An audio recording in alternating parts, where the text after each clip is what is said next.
and welcome to the Undisputed Heavyweight Champion of the World show made for the fans by a fan. I am your host, as always, Richard Demon. This is the award-winning Fan Show.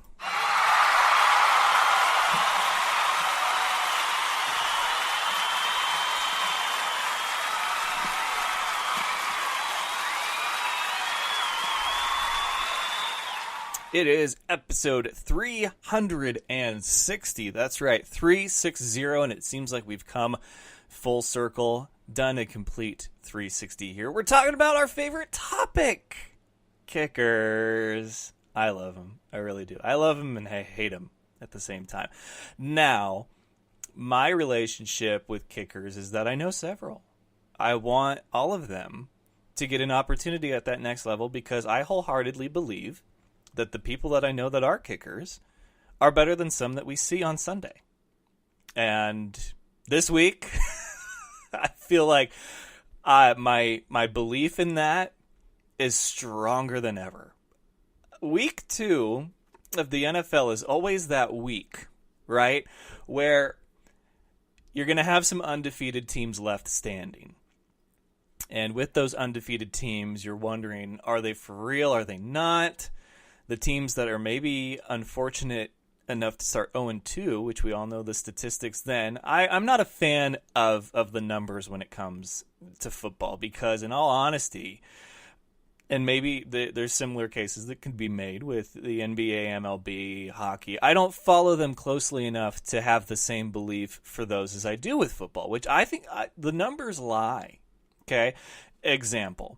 When it comes to a quarterback's rating, and how he did in a game, attempts, completions, touchdowns, interceptions, they just have the numbers, right? They don't have any sort of like parentheses with different details about, well, but they had 2 interceptions, but blah, blah, blah, blah, blah, or they had 4 touchdowns, but blah, blah, blah, blah, blah, or there was like so many incompletions, but da-da-da-da-da. And what I mean by that is every Sunday you watch football. Every football game you watch, there is an incompletion that is a blatant drop by the receiver. Like the quarterback put the ball where it needed to be, and old frying pan hands just went, and dropped. That's not on the quarterback. That's on the guy that can't apparently hang on to the ball. Or the interception it's tipped at the line of scrimmage, and it pops up into the air, and it's really anybody's ball. 50-50 shot if the offense or defense gets it, and there we go, a defender comes down with it. That counts against the quarterback. Or you throw the ball to a receiver, he catches it, or so you think, does a turn, gets spun around, spits the ball out, and the defender happens to be right there, catches it. That's not even a fumble recovered by the defense because the receiver never actually had possession of it. That's an interception. And that's not the way that an interception works in my mind. So I say again, I wholeheartedly believe that when it comes to the world of football, the numbers lie. Because you have a quarterback rating, you have attempts and completions, you have touchdowns and interceptions. But not all of those are on the fault of the quarterback. Now, granted, not all are on the fault, or flip side, not all are because of just how good the quarterback is. I mean, there could be some lucky catches, right? There can be some lucky circumstances. And that's okay. Maybe the numbers come out, the ends justify the means, and we get that at the end. Who knows? I haven't dug that deep into it. I just know that for me, the numbers kind of lie. Now, you can make the same argument for a kicker because it's not all on his foot. It's the line. They've got to hold the guys back. Maybe they had 2 missed field goals, but one of them was actually a block, not his fault. The line let the guy get through, and he swatted the sucker. Maybe the hold was bad. Maybe the snap was bad. So I've invited a few of my kicking friends to come on the show, and they can say whatever they want. I don't even know if they're going to defend kickers at the pro level. I don't know if they're going to defend kickers, to criticize kickers. I will give them my 2 cents and a few things that have made their rounds through the world of sports, and then we'll see. But, the teams that are 0-2, they're like, well, if you're 0-2, you might as well kiss the playoffs goodbye because only blah, blah, blah percent have made the playoffs after starting 0-2. Yes, but the point is that there's still a percentage that have because there are still teams that have made the playoffs who have started 0-2. Like, I hate the numbers in sports. I really do. There's number crunchers out there. They love them. They're like, oh, give me the numbers. I don't. I'm not the guy that likes the numbers. If you're 0-2, you can still get to the playoffs. You just got to play your ass off. Bottom line, end of story. But unless there's a statistic that says 100% of the teams that have started 0-4 have missed the playoffs, then you have my attention. Okay, if there's never been a one team that's done it, never a case, then I can't argue that. But just because there's a 75% chance that you won't make the playoffs starting 0-2 or whatever the percentage is, doesn't mean that you can't, because 25% have. How many of that is? How many teams is that? I don't know. But since they started keeping track, and in the Super Bowl era, so the last 52 years, 25% of the teams that have started blah, blah, blah each season have made it to the playoffs. So it can be done. The odds may feel like they're against you, but you can't let stuff like that get in your way. You got to play hard. So there's a lot of pressure on teams. There's a lot of pressure on players.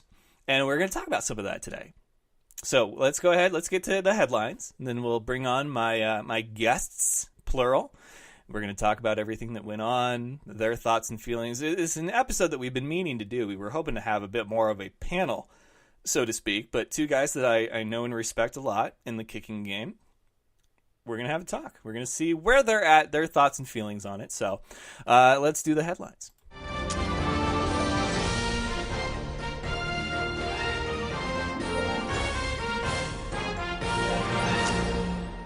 And the headlines are that, well, first of all, brought to you by Dynamite Enterprises, okay? Customize your world with Dynamite Enterprises. And hit up Ethan. He's going to make you some of the best merch ever. Ethan at dynamiteenterprises.com. T-shirts, hats, some of those went out today. If you were lucky enough to order those, then they're on their way. So be excited. Get excited about that. Yes, but hats are on their way. Shirts are on their way. We did sell out of the first batch of hats, so thank you very much, Fan Nation. If you were lucky enough to order one is on its way to you right now. If you would like one, you need to just stop procrastinating and hit me up and order one. It's the only way to guarantee that you get one, because once they're made, they were pretty much spoken for the second that the first photo got posted. Less than 24 hours and they sold out. So thank you, Fan Nation. You guys are awesome.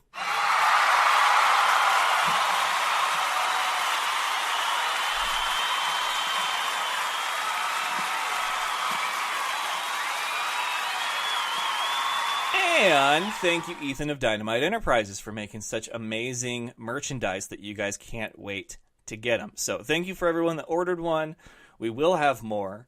So I suggest that if you want one, you get a hold of me. ASAP. Twitter, Instagram, Facebook, doesn't matter. Reach out to me. Let's get it done. Ethan at Dynamite Enterprises. He can do it for you too. All right, so another week, another tie. That's right. We have now 4 teams in the NFL, and I will not include them in the teams remaining undefeated because, frankly, they're not. Okay, they may have won games and not lost any, but there's also a game that they didn't win or lose. So Vikings and Packers, man, that was such a good game, too. I was watching that game, and it was so good. That pass from Cousins to Thielen to tie it up. Not even to tie it up. They had to get the 2-point conversion. And then they got it. Man, this is a rivalry in the works. I mean, it's one of the greatest rivalries that football has, period. But the fact that you have Rodgers and Cousins, you have an amazing offense for both of these teams, and then you have a stellar defense. I mean, wow. It ended in a freaking tie. And I'm so sick of it. They took it from, being sudden death, which you could argue was the right choice there, just because whoever possesses the ball first goes in the field goal range and makes it. It shouldn't be that the other team doesn't get a chance at all. Really, though, do they even get a chance? Because if the team that possesses it first gets a touchdown, then it's over. So it's like sudden death in that aspect. But at least if it's a kick, the other team gets a try too. You might as well just give both teams a possession. Like college rule, arena rule. I don't know why the NFL feels like it has to be different, like it's special. It's stupid. Ties do nothing except make things more complicated for the standings and for the regular season. And I'm right, because the tie does nothing. It does no good, because you could have the same games played, which all these teams will, but because you had that tie and not that win, now that could be the difference between you and being a 4 seed or a 1 seed. Could be the difference between you making the playoffs or not. That tie stings, and now we have 4 teams with a tie on their record, and it's only week 2. That's ridiculous. It really is, especially considering the game that it was between the Vikings and Packers. That's a game that shouldn't end in a tie. Okay, the Buccaneers stunned the Eagles. I will happily eat my words on this one, because I thought Fitzmagic runs out after about 1 game. Apparently, no. He's got a little left in the tank. Fitzmagic. I don't know if he's back or not. We'll pose the question: is Fitzmagic actually back? He threw for freaking 4 touchdowns and 400 yards. That's ridiculous. Your top 2 quarterbacks after 2 weeks of football are a second year in Patrick Mahomes and a guy that's been a journeyman quarterback in Ryan Fitzpatrick. That is insane. Mahomes has thrown 10 touchdowns through 2 weeks. He had 6 against the Steelers. That doesn't happen. Oh, man, but that is insanity. So the Bucs, they're 2-0. They're one of your 9 undefeated teams. Or I guess I should say 7, because I don't count those other ones. Yeah. So, ignoring the Packers and Vikings, there are 7 undefeated teams. Broncos, Rams, Chiefs, Bengals, Dolphins, Bucks, and the Jacksonville Jaguars. Jaguars take down the New England Patriots in a rematch of last year's AFC Championship game. And this wasn't even one that was close. The Jags controlled this game from whistle to whistle. It was crazy. Tom Brady had one of his famous temper tantrums and meltdowns on the sidelines. It didn't matter, though. And everybody says this happens every year for the Patriots. They're still in the Super Bowl. They're still in the playoffs. I love that you want to continue to beat that drum each year, because it's like the safe bet. But at a certain point, luck, magic, whatever, runs out. We're seeing that in Seattle. Seattle has a meltdown at the Midway against the Chicago Bears, where Khalil Mack, his stats alone are better than the Raiders' entire defensive stats. Like their whole 11 guys, his stats alone are better than their put together, combined. And I don't know if Gruden's kicking himself or what yet, but they're 0-2 at this point, the Raiders are. This is the Gruden era, the $100 million man not named Aaron Rodgers. The guy who is supposed to take this team to the promised land that is Las Vegas for that brand new, spanking, shiny stadium. They're 0-2. And they couldn't come to terms with Khalil Mack, and he has been a difference maker for the Bears and their offense. They're 1-1. They dismantled the Seahawks. Like, it was crazy to watch. It really was. The Browns, they're back to losing. Color me shocked. They lost to the Saints because of a few missed opportunities in the special teams department, particularly kicking extra points and field goals in general. And let's see, Matt Ryan looked like Cam Newton in the 31-24 win over the Carolina Panthers for the Atlanta Falcons. That was another crazy matchup. But the Falcons are just different at home. They really are. But good for Matty Ice. Wentz, he got cleared. So he will start in their next matchup. I forget which game that is. Where is it? Yes, this was breaking news a couple of days ago. Carson Wentz cleared for Eagles return, expected to start on Sunday against the Colts. That'll be a good game. Colts got to win too over the Redskins. So they're 1-1. Redskins are 1-1. Minnesota, though a victim of the special teams department as well, they signed Dan Bailey. How did he make it to week 2? Week 3, technically, without being on a team? Like, I don't understand. Dan Bailey, one of the best kickers in the NFL, right up there with like Justin Tucker, Sebastian Janikowski. He made it all the way. He won't have played a game until week 3. That's insane. The Browns continue to be the Browns. They trade Josh Gordon after they said they were going to cut him to the New England Patriots. They get a 5th-round pick. Like, the whole thing about this is insane. They said that they were going to cut him, and they didn't even, like, cut him that day. They said, I think Saturday they were going to cut him on Monday. And then there was trade interest. And so now instead of a team just getting him for free, New England goes and trades for him. I guess they were also in talks with the Cowboys and the 49ers for possible trades, but the Patriots actually pulled the trigger. The Niners going to win. Thank God. Hallelujah.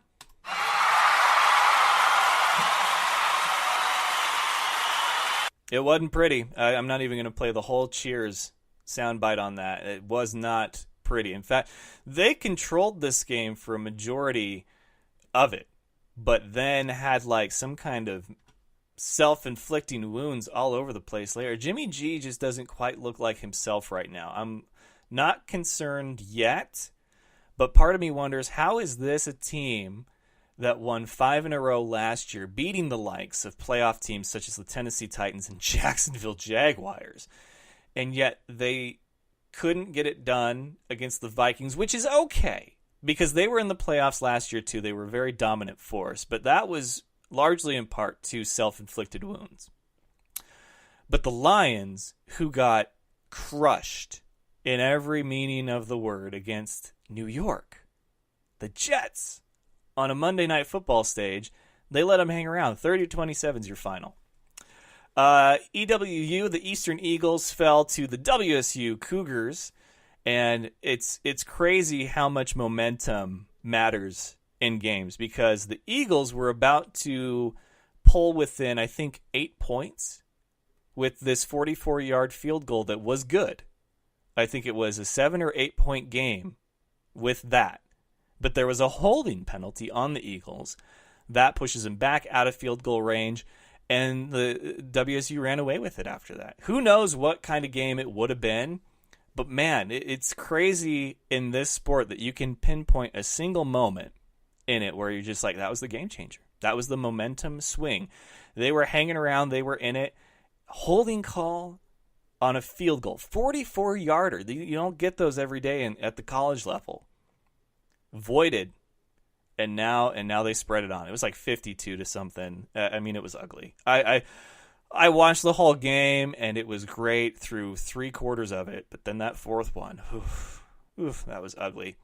Ryan Fitzpatrick might be my new favorite person, just because he dressed up like Conor McGregor after the Bucks win over the Eagles, your reigning Super Bowl champions, and he looked awesome. It was all Deshaun Jackson's apparel, I guess. But there you have it. There's your headlines. BattleBots, the 16 seed tournament, has been announced. There's been some video content that I've put up on the Fan Show's YouTube page, as well as its Facebook page and the links in Twitter. But we do have our 16 seed tournament, and very, very excited about it. It's going to happen. The tournament will take place over the next 3 episodes. But let's go ahead and take you through the matchups that we have here. So the first one, we have number 1 seed Tombstone against number 16 seed controversial 16 seed Bombshell. And then Son of Waiachi, that is the number 8 seed taking on number 9 Lockjaw. Number 5 Sawblaze against number 12 Monsoon. And number 4, Minotaur against number 13, Witch Doctor. That is the next episode airing this Friday, the 21st on Discovery. Then the right side of the bracket, if you want to put it that way, there's not really like an East Conference and a West Conference, but that will be the following Friday on the 28th. That is number 2, Bronco against number 15, Warhawk. Number 7, Yeti against number 10, Whiplash. Number 6, Ice Wave against number 11, Rotator. And number 3, Bite Force against number 14, Huge. And then the championship. So when it's all said and done, we will crown a champion with the giant nut. 3 fights, 1 winner. And that is October 5th. On the Discovery Channel. So I'm very excited about it. Go and check out the content. It's up on the Facebook page and the YouTube channel. I'm getting more into Reddit. And I believe that about does it. There's wrestling stuff, but I don't want to get into it right now. Becky Lynch won at Hell in a Cell. Congratulations, Becky Lynch. She is a 2-time women's champion, deservedly so. Win over Charlotte Flair. Clean win, too. Gotta love it. Brock Lesnar interfered with Braun Strowman and Roman Reigns matchup. That was dumb. Jeff Hardy and Randy Orton got weird, got extreme. And AJ Styles, Samoa Joe ends in some controversy, but I am loving that storyline. That's been very, very good.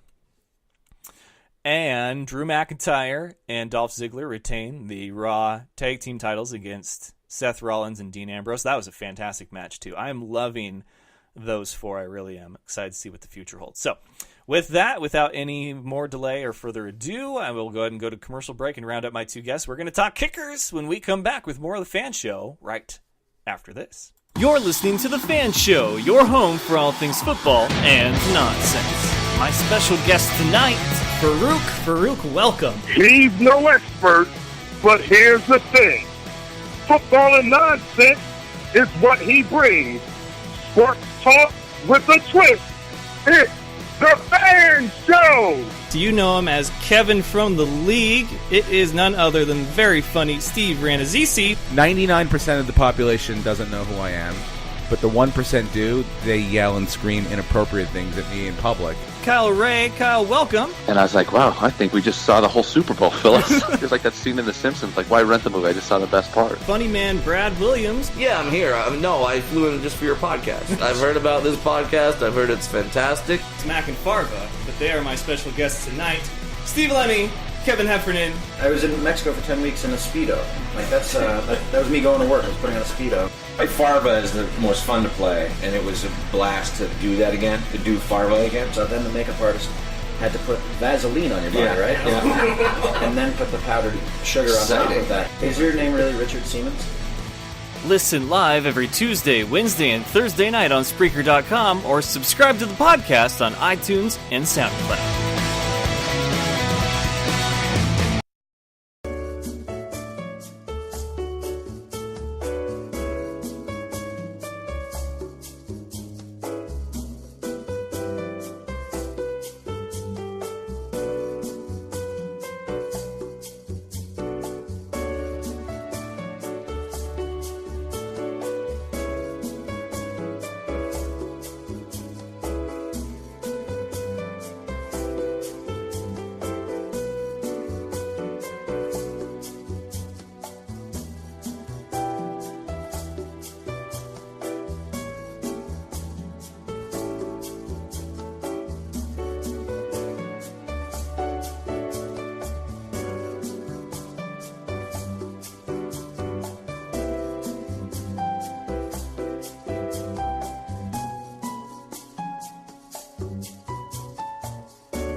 All right, ladies and gentlemen, we are back, and with me is Mike Giorgetti, one of my good friends, who is also a kicker by profession and choice, which is a rare thing these days. What's going on, Mike?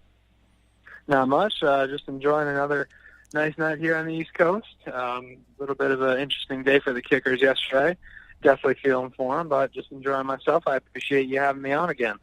Yeah, so that brings us to the topic of discussion, which is kickers. There's been a lot of criticism, a lot of outrage, and, some people feel that maybe it's deserved, I guess, but at the same time, you're one of them.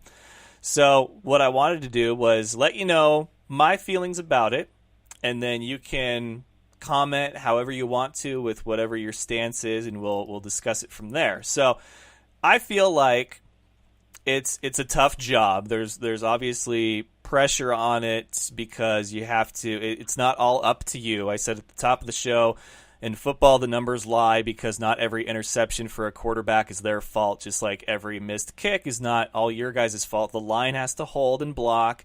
Your snap has to be good. Your hold has to be good. But you guys are on the field for a small percentage of the game as opposed to other players, and it is kind of your sole job is to make kicks. So there was a proposed idea on the Dan Patrick show about having it be performance-based contracts so that then teams aren't locked in to long-term contracts with kickers where maybe it makes it easier to go from team to team. Not that that's what you want, but they crunched the numbers based on just some ballpark. And a guy like Justin Tucker, obviously one of the best in the league, would have made, based on this performance salary, like over $700,000 last year. And, you get X amount for making the kicks, if it's a game-winning kick, if it's overtime, if you're over a certain percentage throughout the game, throughout the season. So it's something that I don't think will happen, obviously, because you need to have a base salary in there too. But what do you think is the biggest problem for kickers at that level, and how have you felt seeing some of the reaction and the criticism to them over the weekend?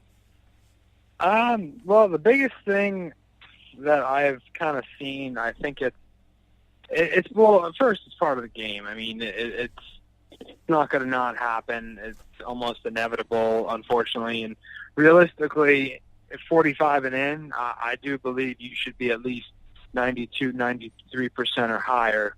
I don't necessarily feel that performance-based is the right route, just because that would, for some of the veterans, they would be taking a pay cut. Justin Tucker's contract, he's one of very few kickers who has one of those very lucrative contracts where he would actually be taking a pay cut based on that the performance-based thing. The biggest thing I've seen, though, with kickers is it really comes down to form. When Mike Hollis was in the NFL, who's coached me for now 5 years or so, he wasn't a tall guy, and so he had to rely on his form rather than athleticism. And Mike was one of the most accurate guys when he was playing, and it kind of shows with his form and doing that it does help. Every kicking coach does have a different philosophy and viewpoint, so it's kind of comparing apples to oranges, because at the end of the day, you want to do what's best for that individual to make you the best kicker. For every example, when I'm kicking, when I'm indoors playing in an arena, there's a lot of, everyone's like, oh, there's no elements. Well, there are different elements that not a lot of people kind of take into consideration. Uprights, there's not a full-time snapper. It's not really a full-time, punter is usually the holder. There's not a full-time holder. So you're kind of getting multi-position guys there. So I don't necessarily think performance-based is a good route to go. What I would actually highly recommend, and what I would really love to see, is you see a special teams coach. You don't see, and you have a quarterbacks coach. So maybe hiring a positional coach to help them throughout the season would be a better route to go. Okay. And that's a fair point. Now, just to clear up any confusion, it was mentioned in the initial proposal of the performance-based sort of payment that veterans like Justin Tucker would be protected. You know, there would be safeguards to make sure that they don't take a pay cut because they've clearly earned their paycheck and salary. Now, that probably doesn't change a whole lot for your perspective, but, you know, football is one of those unique games where it is very much a team sport, but there are aspects of the team sport where it seems like, you know, the linemen are out there for just about every down, you know, from one side or the other. And then you have the quarterback, which is the glamour position, and then you have the receivers and the running backs, and they're all out there for a majority of the snaps.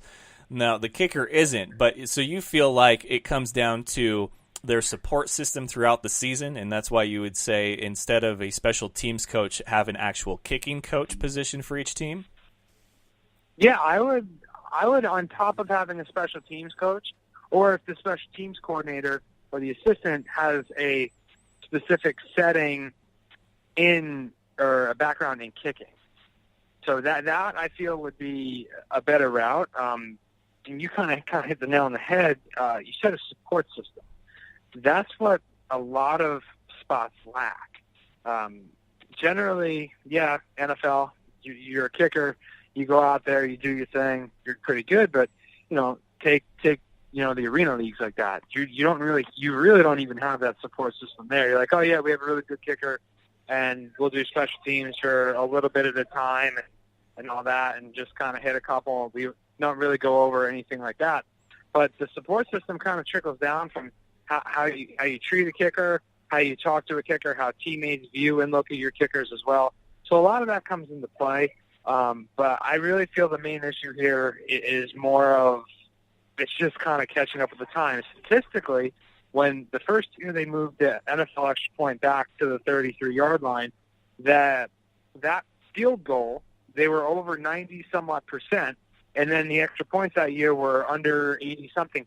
So it does the mental game is still there. It doesn't matter what level, whether it's college or NFL, the mental aspect is still there. So I think it's just kind of being a little more mentally crisp and just having a good group around you. Okay, fair point. So then now the real question is, when you're at home watching one of these games, knowing that you're a guy that would like an opportunity at the next level, and you see a guy miss, be it field goals, extra points, you know, what is your reaction to there? Is it empathy? Is it criticism? Is it both? Like, what goes through your mind, and what kind of factors into what goes through your mind? For me, it honestly depends on the kick. If you're again, and this kind of goes down to the whole philosophy on form and how to properly kick. The form that I'm taught, I see some of these guys, they have such a close plant to the ball, and it's kind of obvious on why they're missing. So I'm a little more empathetic, you know, because I've been in that position. I've made important kicks, you know, and unfortunately I've missed important kicks.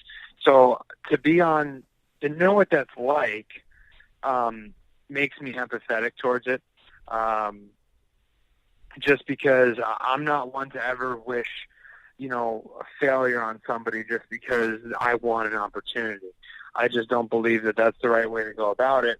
I haven't also had an opportunity to showcase myself at that level, so I can't even say, well, I could have done it, you know, because there's a lot, you know, big crowds. They might, you know, the nerves. There's a lot that goes into that. You know, NFL, you got to be on your, you know, on point. Everything from timing, you know, sometimes you miss hit, you can't get away with that because you know, it's an important game. I mean, the Packers-Vikings game, especially, and I think it was the Saints and Browns game. You know, I think that's part of it. Okay. And then another question that I had for you, since you are one of the guys that actually goes out there and does it, is when it comes to this position, since it's a very unique position and situation as a whole, do you feel like the criticism that kickers receive and seeing the turnover is well-deserved because at that level you need to go out and perform? Or do you feel like teams could almost take not necessarily like precautionary measures, but they could do a little bit more for their guy if they actually, went through and maybe put a little bit more focus on that guy, because it seems like kickers, they just come and go on certain teams, and you get these guys in there from wherever, but you put them on the team, and then if they don't perform, they're off again. Like, do you feel like maybe there would be less criticism if they weren't treated as just sort of an accessory? No, I think there'd be more, because it's a comfort thing. It's like, okay, who do we have this week? Or like, okay, well, what are we getting into? Then by having that, if you have that luxury, so to speak, I'll use that loosely, but if you have that, then it's like, okay, well, we can use this guy for 3 games, and then we can switch it up and use this guy. You're kind of doing a disservice to everyone involved, because you're not giving the kicker or the punter an opportunity to get into a groove. You're not, yeah, you can kind of see by 1 or 2 games, but to give someone 1 or 2 games, and then if you're not content of an off game, then it's that's where I wouldn't be okay with that. Okay, all right. So is there any final thoughts that you have as far as what would make the world of kicking better, or its perception on the big stage as the NFL any different? Honestly, and a lot of the guys that I'm close with, we can all vouch for it. A lot of the people that criticize the game and just the craft and the art of kicking have never even teed up a ball and tried to kick. So what I would recommend is find your fastest friend, go buy a football, go buy a holder, and then go kick a ball and have someone run at you, and then criticize, and then tell me how easy it is. That's one of the biggest things I've seen over the past couple of years is, you're this A through Z, and then I say, okay, well, can you show me how to do it? And then they can't even get the ball 2 feet off the ground. So I think part of it is understanding that it's not an easy thing to do. For us that have done it for years, yes, it's easy, but doesn't necessarily mean it's got to be a good day. Everyone has a bad day. Every single person has a bad day in every aspect of life, whether it's sports, a different job. It's part of life. So I definitely think if you understood how difficult it actually is, there would be less criticism.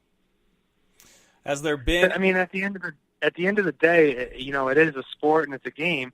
But to criticize someone over it is sometimes kind of silly. Fair point. Is there anyone that you've seen over the last 2 weeks that you feel confident that you could have done better than them and maybe deserve a shot yourself? It's tough for me to really to say that just because I've never been in that situation. They're there for a reason. So for me to sit here and say, oh, well, I can now do this guy, I can do it. I haven't been on that stage. I can't truthfully tell you that, because that wouldn't be fair. I'm very confident in myself. I know if I were to ever have that opportunity, I would do the best I could. I would go lights out. That's my mentality. But for me to say how I would do at that level when I haven't been there yet, I just don't think that's the right or fair thing to say. Okay. Well, I do appreciate the feedback. I wanted to sort of have the opportunity to, I don't know if it's like clearing the air. I just know that it's a position that receives a lot of criticism, some just, some unjust. But obviously, you're a man that's been out there, that's done it, even though it's not at the NFL stage. Obviously there's pressure in its own right and circumstances and variables at every level. So you understand the struggle of trying to be 100%. Is there any, advice that you would have to, kickers out there, if you could give any, as far as, going out there and making sure that they're putting their best foot forward, literally? Yeah, my best advice whenever I be a kicker or have an opportunity to work with another kicker, the whole plant close thing and the open your foot completely, I'm not for that. I'm always kind of a little bit of a wider plant foot and stay taller, and the proof's there that it. So little bit of a wider plant foot and stay tall. That's my best advice. All right, well, he is Mike Giorgetti, free agent kicker, and he's going to look for a home both this season as well as during the arena football season, NAL, IFL. So, Mike, always a pleasure to have you and to talk kickers, which kickers need love too. And you know I love you guys that are kickers, so I will look forward to talking to you again. Enjoy the rest of your evening, and thanks again for being on. My pleasure. Thank you very much. All right, man. You take care. All right, bye.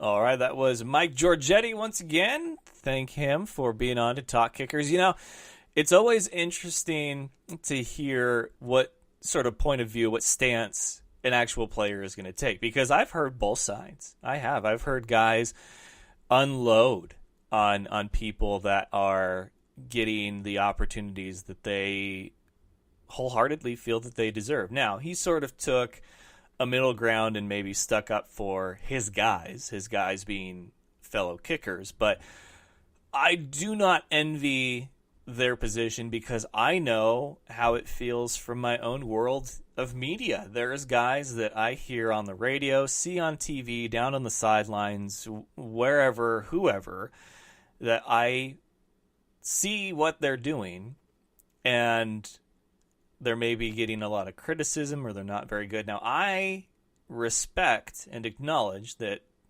it takes a lot to do what they do because I do it. You know, it's not easy to hit go live 3 nights a week and produce content that I hope people listen to for 45 to 50 minutes or however long they're going to turn in. Maybe it's just that segment. Maybe it's just that interview. But this is not something that just anybody can do. And it's not something that I could just do 3 years ago. I have practiced. I have gotten better.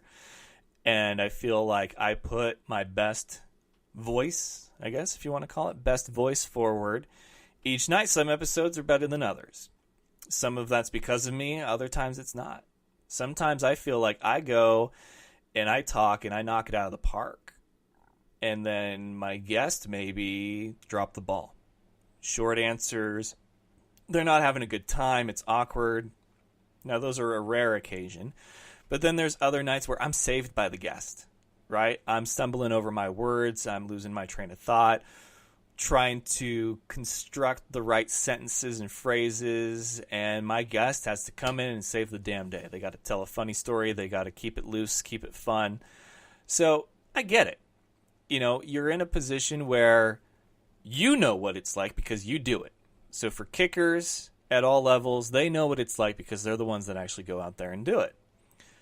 But at the same time, it's got to be tough because I'm not at the NBC Sports, ESPN, Fox level, you know, and there are guys that receive a lot of criticism, some justly, some unjustly. And then for me, I have to decide, do I defend them or do I join in on the criticism because they're getting an opportunity that I'm not? And maybe I feel like I could do the job better. I will tell you that there are certain jobs that I know that I could not do better, but my criticism for those doing that job is not that I feel I could do it better. It's that I feel like there are other professionals at that level that could do it better that are not there doing it. Joe Buck, I hate him. I don't know if I could do play-by-play like he does, but I know that if you gave me the opportunity, if you gave me the shot, I'd take it and I'd do my best to improve week in and week out and not sound like a condescending prick that he does each and every Sunday, because that's my problem with Joe Buck. I'm not criticizing his play-by-play skills. I'm criticizing his tone and the fact that he sounds like an asshole when he's on that microphone. A lot of people get annoyed by Chris Collinsworth for similar reasons. And he's a color guy. He's not even a play-by-play guy. And Michael Cole in WWE, oy vey. He's one of the best play-by-play guys. He's been doing it for a long time, but I cannot stand the way that he says certain things, or that there's frickin' 3 of them at the table, which is way too many. 2, and that's it. 2 and you're through. All right? You got to have that duo. 3 of them trying to talk at the same time during the most fast-paced event, sport, whatever. You got to be kidding me. You've got 3 people all trying to have like a conversation. You got a guy that's trying to call the action in the ring, which is the fastest action that you'll see outside of hockey.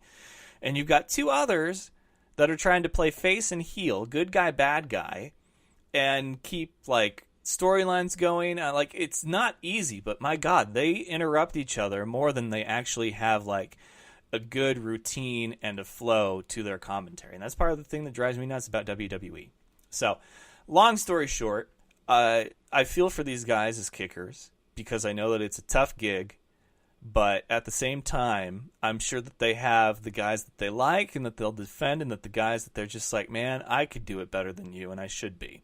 Because that's where I'm at with this. There's people that I know I could do a better job than if I was given the opportunity. Maybe I'd choke. Maybe I'd completely just piss my opportunity away. But the problem is that I'm not getting even the opportunity to piss it away. So I feel for guys like Giorgetti, Craig the Leg, Cody Barber, because I don't doubt that they could probably do better than some of those guys out there, but because they didn't go to this college, or they don't have this background, or they didn't play for this team, they may never get that opportunity, and honestly, that's a crime. It really is. So, we're going to go ahead and end it on that note. Tomorrow night, we've got the return at the Week 2 Butt Fumble Award, another addition to the list of fan show. We're going to have a BattleBot special. We are headed into the 16-seed tournament. It's going to be a lot of fun. Guests to be determined. Thursday, we've got one of the best in Pick'em in Cynthia Freeland. She's going to return to the show, and we're going to go pick for pick. Congratulations to Kevin Goatee. That tie didn't help me, but it also wasn't the difference maker. I love that he picked Minnesota and I picked Green Bay, and I was like, all right, so we've picked 5 games, we're different on 3, so we can't tie, except we literally could have tied because there was an actual tie. But, yep, he got me. Son of a... Damn it, Redskins. Damn it, Kansas City Chiefs. Ugh. Anyway, though, not going to cry over spilt milk. So I'm 0-1. We will see what the future holds. Maybe I'll get mine over Cynthia. I don't know. God, that'd be something, right? Go 1-1 over one of the best in the biz. We'll see. So, follow us on the social media, Twitter, Instagram, Snapchat, and of course, give us a like on Facebook. Check out the YouTube page. You should subscribe. There's plenty of content coming in these days for the Fan Show's YouTube page. I'm on Reddit as well, the Fan Show, putting some stuff up on there. So, wherever, whenever, you can probably find the Fan Show there. And I do want to thank you all. Don't forget to subscribe if you can't listen live. We are now every Tuesday, Wednesday, and Thursday night at 7 Eastern, 4 Pacific. Top of the hour for about 45, 50 minutes. And you can subscribe iTunes, SoundCloud, iHeartRadio, and Spotify. So until next time, ladies and gentlemen, best of luck to you and yours. Go Niners! And remember, of course, it's all fun and games until you butt fumble. Good night, folks! Do you remember the time that Mark Sanchez ran into his own player's butt? That was funny sports. Thank you for having me on the show, man. I love the Fan Show.